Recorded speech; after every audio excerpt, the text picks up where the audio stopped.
நமச்சிவாய சிவாய நம. அனைத்து தமிழ் உள்ளங்களுக்கும் கனிவான வணக்கங்கள்.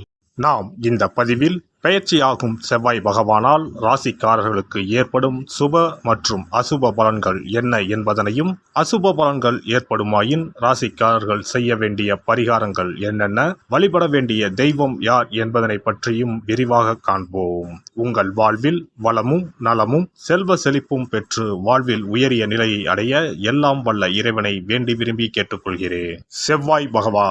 செவ்வாய் பகவான் சகோதரக்காரகன் ஆவார். சிவப்பு நிறத்தின் அதிபதி, ஆண் கிரகம், அதிலும் தைரியமான கிரகம்.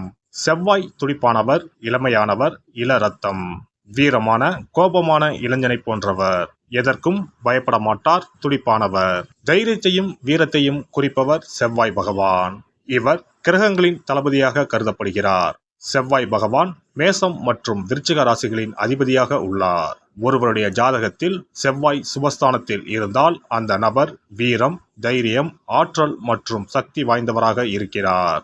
அனைத்து கிரகங்களும் ஒரு குறிப்பிட்ட காலத்தில் தங்கள் ராசியை மாற்றுகின்றன. இவற்றின் தாக்கம் அனைத்து ராசிகளிலும் காணப்படும். செவ்வாய் பெயர்ச்சியும் அனைத்து ராசிக்காரர்களின் வாழ்விலும் ஒரு குறிப்பிடத்தக்க தாக்கத்தை ஏற்படுத்தும்.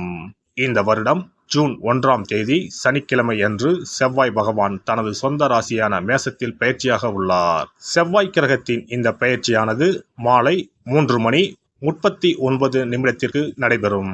செவ்வாய் பகவான் ஜூன் 1 முதல் ஜூலை 12 வரை மேசராசியில் இருப்பார். மேசத்தில் ஏற்படும் செவ்வாய் பயிற்சியானது ருச்சக ராஜயோகத்தை உருவாக்கும்.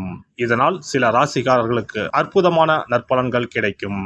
செவ்வாய் பகவான் மகர ராசியில் அல்லது அதன் சொந்த ராசியான மேசம் அல்லது விருச்சகத்தில் இருக்கும்போது இந்த ருச்சக ராஜயோகம் உருவாகிறது. இந்த அற்புதமான சேர்க்கை ஏற்படும் போது அதன் செல்வாக்கின் கீழ் உள்ள ராசிக்காரர்கள் மிகவும் தைரியமாக, துணிச்சலாக மாறுகிறார்கள். சமூகத்தில் அவர்களின் கௌரவம் அதிகரிக்கிறது. பணிபுரியும் இடத்தில் தனி மரியாதை கிடைக்கிறது. இனி செவ்வாய் பெயர்ச்சியால் ஏற்படவுள்ள ருச்சக ராஜயோகத்தால் அதிகப்படியான நல்ல பலன்களை அடைய உள்ள ராசிகளை பற்றி காண்போம். ஒரு காரியத்தை செய்யும் முன்பு அது சரியா தவறா என்று பலமுறை மனதிற்குள் கேள்வி எழுப்பி பின்னர் ஒரு முடிவெடுக்கும் கடகராசி அன்பர்களே, இந்த செவ்வாய் பெயர்ச்சியால் எல்லா வகையிலும் நல்ல பலன்கள் உண்டாகும். மற்றவர்களுக்கு உதவி செய்வதில் ஆர்வம் அதிகரிக்கும். வழக்குகள் சார்ந்த எதிலும் சற்று கூடுதல் கவனமாக இருப்பது நல்லது. வீண் பிரச்சனைகளில் ஈடுபடாமல் தவிர்ப்பது நல்லது. வீடுமனை ஆகியவற்றில் முதலீடு செய்யும் போது கவனம் தேவை. தொழில் வியாபாரம் தொடர்பான மனக்கவலை தோன்றி மறையும். ஆனால் லாபம் கிடைக்க பெறுவீர்கள். புதிய ஆர்டர்கள் வாங்குவது தொடர்பான அலைச்சல் அதிகரிக்கும். கூட்டுத் தொழிலில் எதிர்பார்த்த முன்னேற்றம் கிடைக்கும். உத்தியோகத்தில் இருப்பவர்களுக்கு எதிலும் நிதானமாக செயல்படுவதும் மற்றவர்களை அனுசரித்து போவதும் நல்லது. குடும்பத்தில் இருந்து பிரிந்து சென்ற நபர் மீண்டும் வந்து போவார்கள். அதனால் மகிழ்ச்சி உண்டாகும். வாழ்க்கை துணைக்காக செலவு செய்ய நேரலாம். கோபத்தை குறைத்து இனிமையாக பேசுவதன் மூலம் குடும்பத்தில் அமைதி உண்டாகும். வெளியூர் பயணம் செல்ல வேண்டி இருக்கலாம். மூத்த சகோதரர்கள் மூலம் நன்மைகள் கிடைக்கும். பெண்கள் எந்த ஒரு காரியத்தையும் கூடுதல் கவனத்துடன் செய்வது நல்லது. அடுத்தவர்களுக்கு உதவி செய்யும் போது கவனம் தேவை. கலைத்துறையினருக்கு முன்னேற்றம் சீரான பாதையில் இருக்கும். எடுத்த பணிகளில் சாதகமான போக்கு காணப்படும். எதிர்பார்த்த லாபம் கிடைக்கும். பொறுப்புகள் கூடும். திறமை வெளிப்படும். வெளிநாட்டு பயணங்கள் ஏற்படும். அரசியல் துறையினருக்கு உங்களை பிரிந்து சென்றவர்கள் மீண்டும் வந்து சேர்வார்கள்.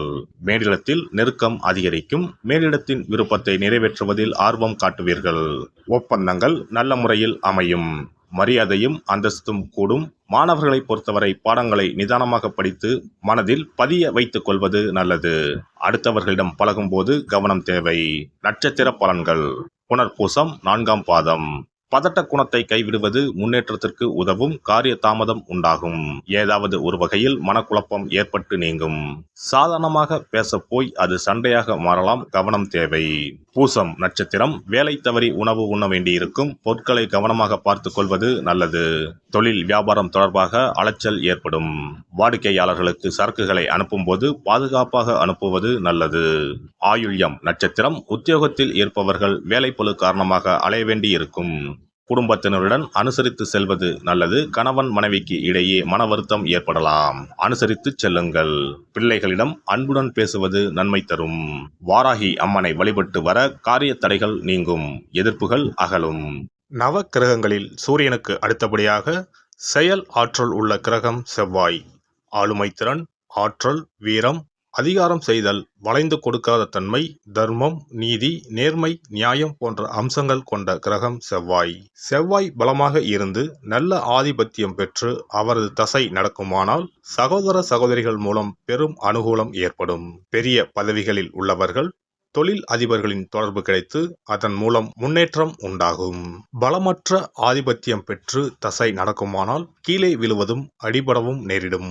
வாகன விபத்துக்களை சந்திக்க நேரிடும். இரத்த காயங்கள், வெட்டுக்காயங்கள், இரத்த சம்பந்தமான நோய், சித்தப்பிரமை, தலையில் அடிபடுதல் போன்றவற்றை ஏற்படுத்துவார் செவ்வாய் பகவான்.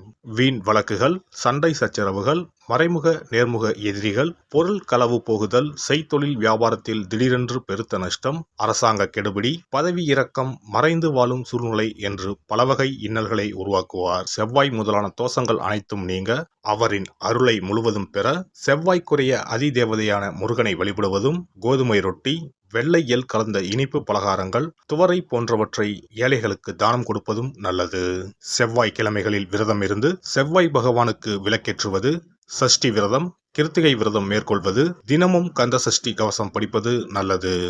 மேலும் செவ்வாய்க்குரிய கல்லான பவளக்கல்லை மோதிரத்தில் பதித்து அணிவது, சிவப்பு நிற ஆடையை அணிந்து கொள்வது, செப்பு பாத்திரங்களை உபயோகிப்பது போன்றவற்றால் செவ்வாயால் உண்டாகக்கூடிய தோஷங்கள் குறையும்.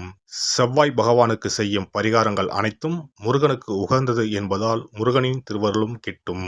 திருமண வாழ்க்கையில் செவ்வாய் பகவானுக்கு முக்கிய பங்கு உண்டு. திருமணத்துக்கு வரன் பார்க்கும்போது பிள்ளைக்கோ அல்லது பெண்ணுக்கோ செவ்வாய் தோஷம் இருக்கிறதா என்றுதான் முதலில் கேட்பார்கள். அந்த அளவுக்கு செவ்வாய் தோஷம் மிகவும் முக்கியமானதாக பார்க்கப்படுகிறது.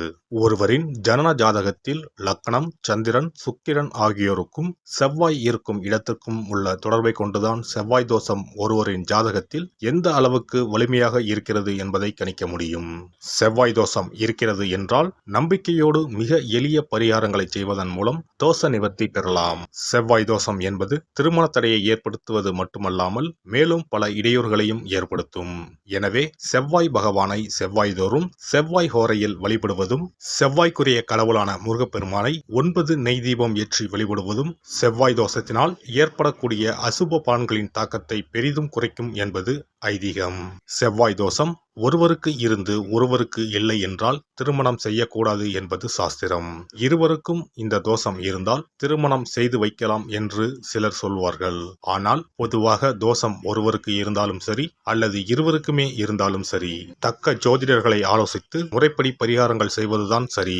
செவ்வாய் தோஷத்தால் திருமண தடை உள்ளவர்கள் வைத்தீஸ்வரன் கோவிலுக்கு வந்து அரசமரத்தடி விநாயகர் ஆதி வைத்தியநாதரை வழிபட்டு ஆலமரத்தை சுற்றி வர வேண்டும். வைத்தியநாத சுவாமி, தையல்நாயகி அம்மன், செவ்வாய்க்கு அதிதேவதையான முருகப்பெருமானை வழிபட வேண்டும். சன்னதியில் உள்ள செவ்வாய் பகவானுக்கு சிகப்பு வஸ்திரம் சாத்தி அபிஷேகம் செய்து பரிகாரம் செய்ய தடைகள் நீங்கும். இந்த வீடியோ பதிவு உங்களுக்கு பிடித்திருந்தால் லைக் பண்ணுங்க, கமெண்ட் பண்ணுங்க, ஷேர் பண்ணுங்க, மறக்காம சப்ஸ்கிரைப் பண்ணுங்க, பக்கத்துல இருக்கிற பெல் பட்டனை கிளிக் பண்ணுங்க. நன்றி, வணக்கம். ஓம் நமச்சிவாய. சிவாய நம.